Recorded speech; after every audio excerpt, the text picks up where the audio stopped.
Olá, vamos falar um pouquinho sobre Neemias? Primeiramente, Neemias significa confortado por Deus. A função, a ocupação dele era ser copeiro do rei. O que significa copeiro do rei, Thaís? Copeiro, gente, era a pessoa que servia o vinho e outras bebidas ao rei. Lembrando que essa pessoa era de alta confiança do rei, né? Por quê? Porque primeiro que tem livre acesso à presença do rei. Outro, porque essa pessoa garantia que as comidas, que as bebidas não estavam envenenadas. Então, essa pessoa, ela era prestigiada, né? Com zelo e era de alta confiança do rei. Então, este era Neemias, gente. E um dia a palavra fala que Neemias ele se encontrou com um semblante triste diante do rei. E logo foi percebido. Por quê? Porque o comum era ele se apresentar com alegria, com um sorriso no rosto. Então, no dia que aconteceu o contrário disso, logo foi perceptível ao rei. E ele perguntou: por que você está assim abatido, triste?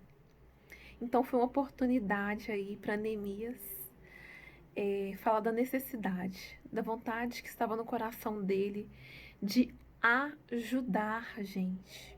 Jerusalém, por quê? Porque os muros de Jerusalém estavam em ruína e as portas estavam queimadas, né? Então ali ele se comoveu com o que estava acontecendo em Jerusalém e ele pediu para que ele fosse direcionado para Jerusalém com o objetivo de reedificar o muro e as portas. Então vamos pensar aqui, gente. Neemias estava desfrutando do melhor do palácio, da presença do rei. Era onde aconteciam festas, palestras, eventos reais, banquetes. E ele também, de certa forma, ele estava ali desfrutando de uma comodidade, de um conforto, de luxo, mas ele abriu mão de tudo isso em prol do bem comum, em prol da sua nação. Ele era uma pessoa altruísta, empática. Ele sentia, sabe o quê? Ele sentia a dor do outro. Ele sentia a dor dos seus irmãos, entre aspas, que estavam lá em Jerusalém, dos judeus. E ele saiu da sua zona de conforto ali e foi encaminhado, né, para Jerusalém com uma escolta do rei, com autorização de passagem para alguns governadores. E outra coisa que Neemias pediu foi, gente, o fornecimento de madeira. Para que essa madeira? Para reedificar as portas. Então, a matéria-prima dos portões, né, era madeira. Ele pediu isso, gente. E, com bom grado, o rei, ele atendeu. Então, foi Neemias rumo a esse projeto, né, gente, tão altruísta, que é fazer a reedificação aí dos muros e dos portões, né? Chegando lá, a gente ele inspecionou o local e, e se comunicou, né, com as autoridades, com os judeus, para mobilizar essas pessoas, tá? Agora vamos pensar nas nossas vidas.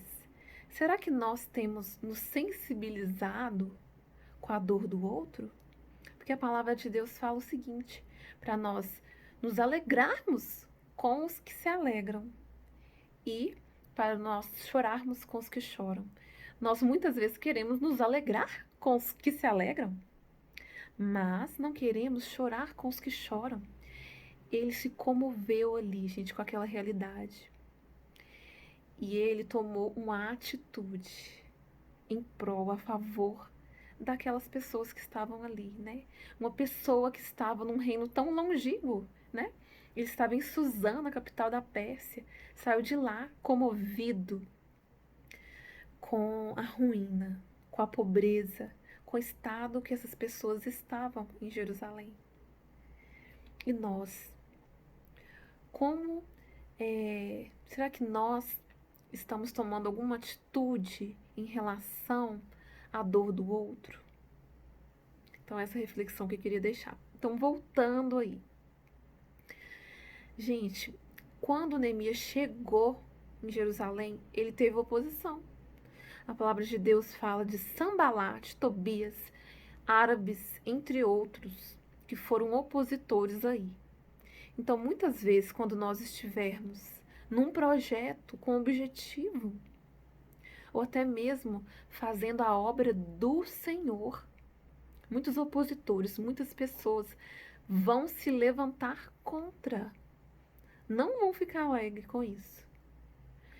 E é exatamente isso que a palavra fala, né? Que quando eles viram que estava avançando, né, o projeto aí da edificação dos muros, dos portões, eles ficaram furiosos e resolveram guerrear contra Jerusalém. Então, logo, gente, Neemias, ele orou ao Senhor e posteriormente tomou atitude. Por quê? Porque a oração, ela tem que estar seguida da ação, de atitudes. Nós devemos, gente, igual a fé e as obras devem estar juntas. E a oração e a ação também. Nós devemos ser proativos, sim, sabe? E foi isso que Neemias fez. O que ele fez? Quando ele viu que esses povos estavam guerreando, né? Estavam se opondo ao projeto, ele fez o seguinte: metade trabalha e outra metade guarda. Colocou pessoas como sentinelas, pessoas como guardas, né? Para proteger ali. Então, com ele deixou, gente, uma pessoa para acionar a trombeta. Para que trombeta? A trombeta era para avisar, para alertar quando os inimigos estivessem se aproximando. Entenderam? Então, ele orou, ele tomou atitudes e teve estratégias. Então, eu tô falando que ele se protegeu, colocou homens armados com espadas, couraças, entre outros, para proteger-se, para protegê-los, né? Enfim, o que eu tô falando? A palavra fala o seguinte: sejam mansos como a pomba, mas sejam prudentes como a serpente. Ou seja, gente, tem que ter mansidão mesmo. Tem que buscar paz e amor, mas tem que ser prudente, tem que se defender também. Entendeu? E é isso aí que nós vemos na palavra de Deus. Então, gente, Neemias, ele promoveu unidade, cooperação e proteção. Ele orava e ele agia. Então, essa reflexão que eu gostaria de deixar para vocês hoje, tá? Eu quero finalizar falando o seguinte: Neemias significa confortado por Deus, como eu falei inicialmente. Então, gente, ele sofreu muita oposição. E quem o confortou, quem o consolou com certeza é Deus. Deus que o preservou, gente, para que ele permanecesse nesse propósito. Sim, as pessoas pensaram em desistir, mas ele foi firme, gente.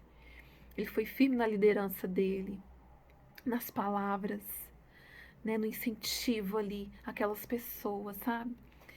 E cada um, gente, reedificou um pedaço do muro. É cooperação, é um ajudando o outro. Foi exatamente isso que aconteceu. E o que eu falo para você é: seja consolado, seja confortado por Deus e não olhe para a circunstância. Por quê? Se você olhar para a circunstância, você vai ficar desanimado. Olhe para Deus, porque Ele é o seu consolo, Ele é o seu conforto.